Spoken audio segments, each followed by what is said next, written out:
네, 오늘 저희가 살아가고 있는 이 세상을 저희는 말세라고 부를 수가 있습니다.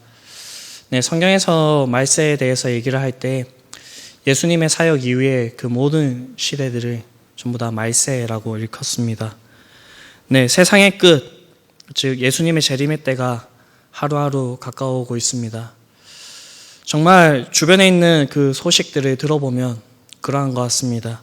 곳곳에 자연재해들로 인하여서 고통을 당하고 있는 그러한 소식들과 그리고 전 세계를 강타하고 있는 이 전염병을 보면 정말 예수님이 다시 오실 때가 되지 않았나라고 생각을 해봅니다.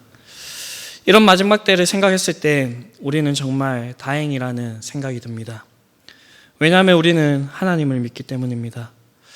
우리에게 중요하고 변하지 않는 한 가지의 사실이 있는데 그것은 죄인인 우리는 예수님을 믿음으로 구원을 받았고 예수님께서 이루신 모든 것들을 현재 누리고 있으며 장차 우리가 누리게 될 것이라는 것입니다.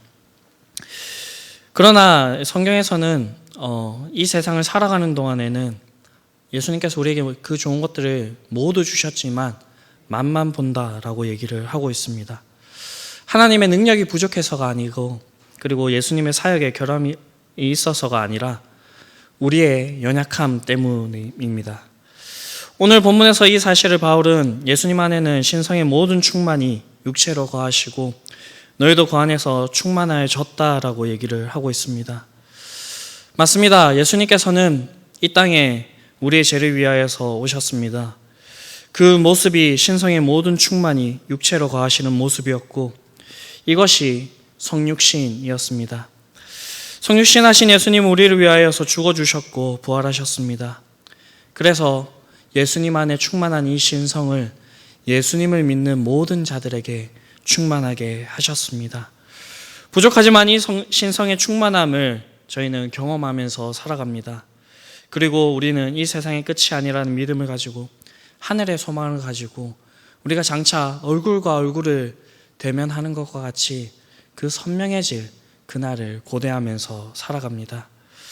이런 우리가 예수님 안에서 충만하여졌지만 이 세상을 살아가면서 더욱 충만해져야 하는 이유를 오늘 본문을 통하여서 저희가 함께 살펴보기를 원합니다. 우리가 충만하여졌지만 이 세상 살아가는 동안에 더욱 충만해야 될 이유는 무엇입니까? 첫 번째는 거짓 교사들이 미혹하기 때문입니다. 제가 중고거래로 핸드폰을 하나를 샀던 기억이 있습니다. 네, 그 당시에는 이제 핸드폰을 사면 그냥 외형이 깨끗하고 모양만 똑같으면 진짜라고 이렇게 믿었던 시절이 있었습니다. 네, 그래서 중고로 핸드폰을 사서 잘 사용을 했습니다. 시간이 지나 진짜와 가짜를 구별하는 방법을 알게 되었습니다. 네, 그리고는 저희 아내가 혹시 모르니까 한번 시도를 해보라고 했습니다. 네, 삼성 핸드폰은 뭔가 이제 버튼을 이렇게 누르면 이렇게 어느 그림이 떠야지 진짜 핸드폰이라고 하더라고요. 삼성 핸드폰이라고 하더라고요. 네, 그것을 시도를 했는데 그 화면이 안 떴습니다. 네, 처음에는 내가 뭔가를 잘못 눌렀겠구나 싶어가지고 몇 번을 더 시도해 보았습니다. 그런데 결국에는 인정했습니다. 이 핸드폰은 가짜구나. 그때 얼마나 속이 쓰렸는지 모릅니다. 그래서 전자기기에 대해서 조금 더 공부할 수 있는 그런 시간도 가지게 되었습니다. 오늘 저희가 살아가는 이 세상은 가짜와 거짓이 판을 치는 시대입니다. 정말 진짜 같은 가짜들이 많이 있습니다. 그리고 진실을 알 수 없도록 거짓 뉴스들도 많이 돌아다니고 있습니다. 이런 것을 방지하고자 각 직종마다 진짜와 가짜를 구별하는 사람들이 있습니다. 그 중에서 진짜 화폐를 구별하는 사람들이 있는데 그 사람들이 훈련받는 방식이 너무나도 특이했습니다. 네, 여러분들은 진짜 화폐를 구별할 수 있도록 하는 그 능력을 심어주기 위해서 어떠한 방법을 사용하시는지 아십니까? 네, 진짜 화폐를 구별하게 하기 위해서 그 사람들을 그 능력을 양성하기 위해서 그 사람들에게는 진짜 돈만을 보여준다고 합니다. 그렇게 하면 가짜를 보았을 때 진짜와 다르기 때문에 바로 알아차리거나 아니면 아주 정교하게 만들어진 가짜에게서도 진짜가 아니기 때문에 위화감이 들고, 그래서 그 지폐를 기계로 정밀하게 다시 검사를 해본다라고 합니다. 오늘 본문에서 사도 바울이 이야기하는 거짓 교사들은 오늘날로 보자고 한다면 이단이라고 이야기를 할 수가 있습니다. 거짓을 진짜로 얘기하는 사람들이고 복음과 비슷한 이야기를 하지만 결국에는 다른 이야기를 합니다. 그 길을 따라가게 되면 이단이라는 그 말처럼 정말 끝이 다른 그 길로 가게 되는 것입니다. 오늘 본문에 나오는 골로새 교회에 어떤 이단이 있었는지는 저희는 정확하게 알지 못합니다. 그러나 바울이 앞선 본문에서부터 계속해서 예수님의 우월성에 대해서 얘기하고 있는 것으로 보아서 이 거짓 교사들은 예수님에 대해서 이제 뭔가 성경과는 다른 이야기를 했던 것으로 보입니다. 또한 거짓 교사들은 영적으로 계속 성장하기 위해서는 자신들이 가지고 있는 그런 규례와 규범들을 지켜야 된다라고 이렇게 주장했습니다. 그들은 예수님에 대해서 폄하하는 그런 발언들을 했습니다. 저희가 이렇게 들으면 예수님에 대해서 잘못 얘기하는데 그것을 믿을 사람이 없겠지라고 생각을 할 수가 있습니다. 그런데 저희가 결코 자만하거나 방심해서는 안 됩니다. 그들의 이야기는 우리가 고민하고 있는 부분에 이제 아주 혹하게 다가오기 때문에 그 내용에 저희가 순간적으로 빨려 들어갈 수 있습니다. 그리고 무엇보다도 이단에서 이렇게 빠졌다가 탈출한 사람들이 증언하듯이 미혹하게 하는 영의 역사가 있는 것 같습니다. 자신도 알고 있지만 어느새 그 논리에 빠져 있다라고 하는 그러한 이야기를 들어본 적이 있습니다. 그들이 무기로 삼는 것은 사도 바울이 제시하고 있듯이 사람의 전통과 세상의 초등 학문을 사용을 합니다. 이것은 오늘날 우리가 살아가는 이 시대에 편만하게 퍼져 있는 저에게 익숙한 그러한 논리들을 사용하여서 우리에게 접촉을 해온다라는 것입니다. 얼마 전에 코로나19로 인하여서 밝혀진 충격적인 이야기, 교회 안에 신천지의 사람들이 들어와 있다라고 하는 그 사실을 저희가 확인하지 않았습니까? 그렇기 때문에 충만하여진 우리들은 사도 바울이 경고하고 있듯이 철학과 헛된 속임수로 저희를 사로잡지 않도록 저희가 깨어 있어야 된다는 것입니다. 여기에 사로잡다라는 말은 그저 홀리는 것을 나타내는 것이 아니라 그 사람들이 우리를 납치해 나간다라고 하는 그런 원어적인 의미가 있습니다. 이런 거짓된 주장을 하는 사람들은, 거짓 교사들은 우리를 예수님에게서 다른 곳으로 납치해 가는 것입니다. 그렇습니다. 거짓 교사들은 오늘 본문에서 골로새 교회에 들어와서 믿는 사람들을 유혹해 납치해 가는 것 같이 오늘날 우리 교회에 들어와서 암암리에 활동을 하고 있습니다. 한때는 우스갯소리로 이런 이야기를 했습니다. 이단들이 교인들을 상대로 하여서 열심을 내는 이유는 새로운 사람들을 이제 전도를 해서 훈련시켜서 사용하려고 하면 늦다. 그래서 기존 교회에서 훈련을 받은 그 사람들을 빼와서 이렇게 활동하게 하면 우리에게도 너무나도 이득이라고 하는 그런 우스갯소리를 했는데, 오늘 본문을 보니 마냥 우스갯소리처럼 넘길 수 있는 이야기는 아닌 것 같습니다. 한때 이단의 문제로 힘들어했던 청년을 만난 적이 있습니다. 자신의 기존 교회에 다녔던 어머니가 이단의 집회에 계속해서 참여한다라는 것입니다. 결국에는 그 어머니가 그 형제에게 한 얘기는 그곳이 진짜 교회다, 지금까지 다녔던 교회는 진짜 교회가 아니다 라고까지 이야기를 했다고 합니다.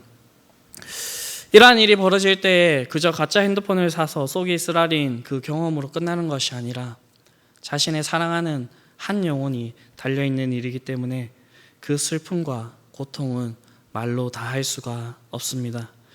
성경은 단순 명료하지만 어려운 책입니다. 신학생 때 뭣 모르게 교수님에게 교수님 정도 되면 이제 성경을 많이 연구도 하셨고 많이 읽으셨기 때문에 이제 성경을 보면 너무 쉽지 않냐라고 이렇게 질문을 한 적이 있습니다. 그때 교수님의 대답은 성경은 보면 볼수록 어렵고 난해한 책이라고 하셨습니다. 지금 와서 생각해보니 그 얘기가 당연한 것 같습니다. 하나님에 대해서 담고 있는 책이기 때문에 인간인 우리가 보기에는 이해가 되지 않는 부분도 있을 것이고 너무나도 어렵게 느껴져야 되는 부분이 있는 것이 맞는 것 같습니다. 그러니 이 말씀을 저희가 제대로 이해하기 위해서는, 거짓 교사들이 우리를 미혹하지 않게 하기 위해서는 우리는 예수님 안에서 더욱 충만해져야 합니다. 우리를 충만하게 하며 하나님의 말씀을 조명해 주시는 성령 하나님의 도우심이 있어야 한다는 것입니다. 저희가 이 도움만을 바라는 것이 아니라 그 전에 저희가 말씀을 가까이 대하며 진짜와 폐를 분별해내는 사람들과 같이 진짜인 성경의 말씀을 더욱 묵상해야 된다는 것입니다. 이러한 은혜가 저와 여러분들에게 있기를 간절히 바랍니다. 우리가 더욱 충만해져야 되는 두 번째 이유는 무엇일까요? 그 두 번째 이유는 그리스도 안에서 우리가 행해야 되기 때문입니다. 하나님께서 왜 우리를 선택하셔서 구원을 허락하셨는지 깊이 생각해 보신 적이 있습니까? 성경은 아브라함을 왜 선택하셨는지에 대해서 그 이유를 말하고 있지 않습니다. 왜 우리를 선택하셨는지도 이와 같은 이유입니다. 다만 저희가 알 수 있는 것은 하나님께서 우리를 사랑하셨다는 것과, 그리고 하나님께서 우리를 무엇을 위해서 이 세상 가운데서 하나님의 백성으로 선택하셨는지를 알 수가 있습니다. 그것을 아주 간단하게 얘기해 보면 하나님의 일을 하기 위해서입니다. 그런데 하나님께서 하시고자 하는 이 일, 하나님께서 우리를 통하여서 일하시고자 하는 그 대상인 이 세상은 우리가 하나님의 일을 하도록 가만히 내버려 두지 않습니다. 이 말씀을 전하고 있는 사도 바울의 그 복음 전파의 삶을 저희가 되돌아보아도 그 사실을 분명히 알 수가 있습니다. 바울은 복음 전파를 하면서 돌에 맞아 죽을 뻔한 적이 있었습니다. 그리고 옥에 갇힌 적도 있었고요. 그리고 복음 전파를 하면서 여러 가지 지병을 얻었습니다. 그리고 여러 가지 수모들을 겪었고 결국 그 삶의 마지막은 이 복음으로 인하여서 순교를 당하는 것이었습니다. 성경에 쓰여져 있는 것보다 바울이 겪었던 그러한 일들이 더 많이 있을 것입니다. 이러한 일들이 오늘날 하나님의 일을 하기 위해 열심히 수고하고 노력하는 우리들에게도 일어날 수 있다는 것입니다. 그래서 가끔은 하나님께서 큰 권능과 이적으로 나타나셔서 뭔가를 좀 보여주시면 안 될까라는 생각을 해볼 때도 있습니다. 가령 하나님께서 하늘에다 모든 사람이 볼 수 있도록 이번 주에 교회 나가서 예배 드리지 않으면 팔을 부러뜨려 버리겠다라고 모든 사람들이 볼 수 있도록 하늘에 글씨를 쓰셨습니다. 그리고 그 주 주일에 예배를 드린 사람들은 팔이 멀쩡했는데 예배를 드리지 않은 사람들은 팔이 부러졌습니다. 그때 하나님께서 다시 하늘에다가 글씨를 쓰십니다. 이번에는 다리다. 그렇게 하면 세상 어느 누가 예수님을 믿지 않겠습니까? 가끔 이런 상상을 하기도 합니다. 그런데 성경을 보니 이런 생각도 인간적인 한계에서 나온 그냥 망상이라는 것을 깨닫게 되었습니다. 하나님께서는 이미 큰 이적과 권능을 행하여 주셨지만 그것을 보고도 믿지 않는 사람들의 모습을 성경에 기록해 놓았습니다. 저희가 익숙하게 아는 출애굽 때의 이스라엘 백성들, 정복 시대의 이스라엘 백성들, 사사 시대의 이스라엘 백성들, 왕국 시대의 이스라엘 백성들, 신약 시대의 성도들을 생각해 볼 수가 있습니다. 다 말씀드리기에는 내용이 많아서 그렇지만 이들이 한결같이 나타내 보였던 그 모습은 불신앙의 모습이었습니다. 그런데 성경은 이런 불신앙의 모습만을 기록해 놓은 것이 아니라 이런 상황 속에서 동시에 하나님께서는 자신의 사람들을 세워서 일하시는 모습도 기록해 놓고 있습니다. 어떠한 상황 속에서도 하나님에 대한 믿음을 잃지 않고 자신의 목숨까지도 버려가면서 하나님을 일을 해나가던 자들의 이야기들입니다. 더불어 사도 바울은 디모데에게 유언과 비슷한 서신을 보내면서 너는 내가 복음을 위하여서 살아온 길들을 알고 너가 배우고 확신한 것에 거하며 너도 그와 같이 이렇게 행하라 라고 이야기하고 있듯이 믿음의 전수도 있었습니다. 이렇게 저희에게 복음이 전해진 것은 믿음의 선진들이 있었기 때문이고 어느 누군가는 정말 자신의 목숨을 버려가면서 이 복음을 지켜왔기 때문에 오늘날 저와 여러분들이 이 복음을 듣고 이 예수님에 대해서 믿을 수 있게 되었다는 것입니다. 그런데 이런 내용을 보면서 저에게 들 수 있는 생각이 하나가 있습니다. 저희가 어떻게 모세와 같이, 여호수아와 같이, 다니엘과 같이, 사도들과 같이 그렇게 될 수 있겠습니까? 그러나 하나님께서 원하시는 것은 모세와 여호수아와 다니엘과 사도들과 같이 뭔가 특별한 일을 하고 특별한 업적을 세우라는 것이 아닙니다. 오늘 사도 바울이 그리스도 안에서 행하되라고 말하고 있는 그때 이 행하되라는 단어는 성경의 원어로 보게 되면 페리파테이테라고 하는 단어입니다. 특별한 행위보다는 일상적인 생활을 나타내는 것입니다. 이 말은 우리가 하나님을 믿는 사람으로서 믿음을 가지고 저에게 주어진 이 삶에서 저희가 예수님을 의지하면서 살아가는 삶을 살아가라라고 하는 것을 이야기하는 것입니다. 여러분들은 처음 그리스도인이라고 불렸던 안디옥 교회를 기억하십니까? 안디옥 교회의 성도들이 그리스도인으로 불리었던 것은 그들이 특별한 일을 행한 것이 아니라 그들이 믿는 대로 그들의 삶을 살아냈을 때에 주변에 있는 사람들이 그 사람들의 삶을 보고 그리스도인이라고 얘기를 했습니다.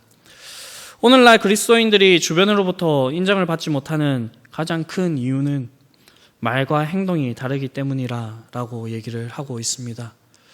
우리의 말과 행동이 같아지기 위해서는 저희는 더욱더 충만해져야 합니다.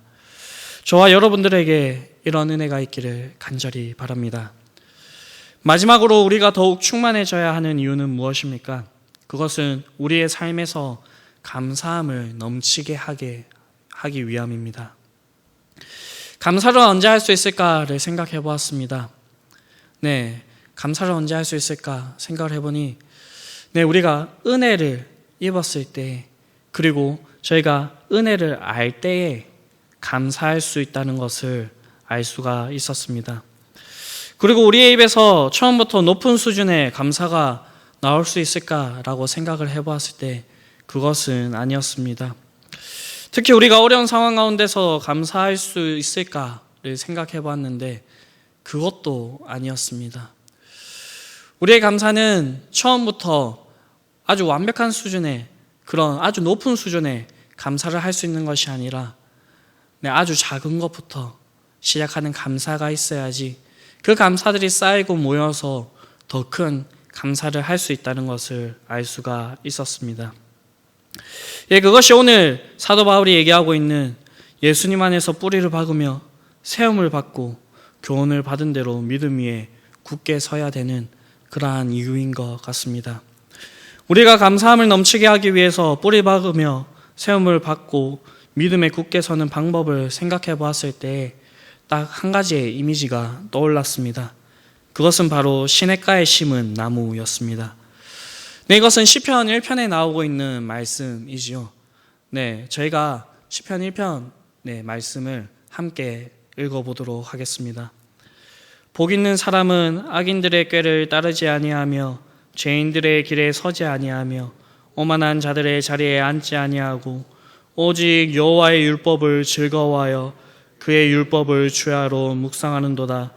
그는 시냇가에 심은 나무가 철을 따라 열매를 맺으며 그 잎사귀가 마르지 아니함 같으니 그가 하는 모든 일이 다 형통하리로다. 아멘.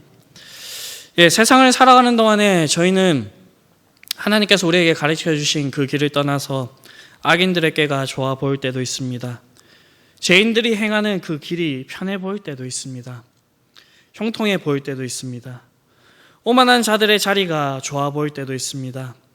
그러나 성경에서 얘기하고 있는 것은 시냇가에 심은 나무가 철을 따라 열매를 맺으며 그 잎사귀가 마르지 아니하고 형통하기 위해서는 하나님의 말씀을 주야로 묵상해야 된다라고 얘기를 하고 있습니다. 이런 사람이 복 있는 사람이라고 얘기를 합니다. 네, 제가 신대원에 있을 때 이 복 있는 사람에 대해서 함께 원문 연구를 하면서 교수님께서 이 복이라는 단어는 행복이라는 단어로 이렇게 바꾸어 볼 수 있다라고 말씀을 하시면서 너 행복한 사람아, 악인들의 꾀를 따르지 아니하고 죄인들의 길에 서지 아니하고 오만한 자리에 앉지 아니하고 오직 여호와의 율법을 즐거워하여 그의 율법을 주야로 묵상하는 자, 이렇게 해석을 하신 적이 있습니다. 네, 맞습니다. 복 있는 사람은 행복한 사람이고, 이 행복을 느끼는 상황을 우리가 생각을 해보았을 때 우리에게 참된 만족이 있을 때 우리는 행복해질 수 있다는 것을 생각해 볼 수가 있었습니다. 부산에 있는 고신대학교를 다닐 때 함승혜 교수님이라는 분이 계셨습니다. 네, 결혼과 가정 이런 이제 과목을 가르쳤던 교수님인데, 교수님이 한 번은 수업 시간에 강의 시간에 이렇게 간증을 하신 적이 있습니다. 교수님이 지하철을 타고 가는데 어떤 남자가 계속 따라왔다고 합니다. 네, 그 남자가 계속해서 따라오는 것을 어느 정도 인식을 하고 길을 가다 멈춰서서 그 남자분에게 대해서 왜 따라오는지에 대해 물었다고 합니다. 그때 그 남자분의 대답은 교수님이 너무나도 행복해 보이는 그러한 표정을 짓고 있어서 저 사람을 따라가면 저 사람이 왜 행복해 하는지에 대해서 알 수 있을 것만 같아서 이렇게 따라왔다라고 얘기를 했다는 것입니다. 그때 교수님께서는 그분에게 이 예수님에 대해서 전했다라고 합니다. 우리가 하나님의 은혜를 알고 예수님 안에 뿌리를 박으며 세움을 받고 믿음에 굳게 서 있으면 우리의 삶에는 감사함이 넘치게 될 것입니다. 그 감사함이 우리를 충만히 채우게 된다 할 때 우리 주변에 있는 사람들은 우리의 그 모습을 보면서 우리 예수님에 대해서 생각해 볼 수가 있을 것이고, 우리가 이 예수님에 대해서 그들에게 전할 수 있는 기회가 생길 것입니다. 이 일을 하는데 가장 중요한 것이 있습니다. 그것은 바로 우리가 먼저 하나님으로부터 충만히 채워져야 된다는 것입니다. 우리의 참된 모범이 되신 예수님도 이 땅에 오셔서 혼자서 모든 일을 감내내신 것은 아니십니다. 성경의 곳곳에 써져 있듯이 예수님께서 새벽 미명에 일어나서 기도하시고 철야 밤을 새워가면서 기도하셨음을 볼 수가 있습니다. 그렇게 하시면서 성령의 능력을 구하고 성부 하나님의 뜻을 구하는 일들을 하셨습니다. 그래서 성경의 모든 약속들을 성취하셔서 우리의 의가 되시고 우리의 구원이 되셨습니다. 우리의 일상의 삶에서 이 예수님과 같이 하나님 앞으로 나아가 하나님의 뜻을 구하고 하나님의 능력을 구하는 저희들이 되기를 간절히 바랍니다. 무엇보다도 저희가 단순히 단번에 예수님을 믿음으로써 충만해진 것으로는 부족하다라고 얘기를 하고 있습니다. 그것은 우리의 연약함으로 인한 것이고, 그렇기 때문에 우리는 매 순간마다 하나님으로부터 우리를 채워주시는 그 충만을 경험하면서 나아가야 된다라고 얘기를 하고 있습니다. 말씀을 마무리하겠습니다. 저희는 예수님을 믿음으로써 충만하여졌습니다. 그러나 저희의 연약함으로 인하여서 세상을 살아가면서 미혹당하고 흔들리고 제대로 설 수가 없을 때가 있습니다. 그때 다시 한번 우리를 충만하게 하시는 주님을 바라보시면서 주 안에서 온전히 행하시고 그 안에서 뿌리박아 세움받고 믿음 위에 굳게 서서 우리의 삶에서, 저와 여러분들 삶에서 감사함이 충만히 넘쳐날 수 있기를 간절히 바랍니다.